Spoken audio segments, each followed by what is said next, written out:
എനിക്കു നല്ലവൻ. അവൻ എന്നെന്നും മതിയായവൻ. ആപത്തിൽ രോഗത്തിൽ വൻ പ്രയാസങ്ങളിൽ മനമേ അവൻ മതിയായവൻ. ആപത്തിൽ രോഗത്തിൽ വൻ പ്രയാസങ്ങളിൽ മനമേ അവൻ മതിയായവൻ.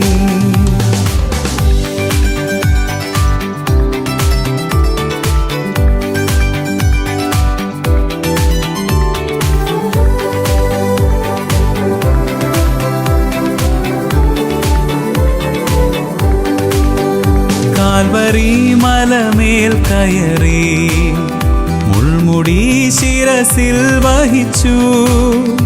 എന്റെ വേദന സർവവും നീക്കി എന്നിൽ പുതുജീവൻ പകർന്നവനാ.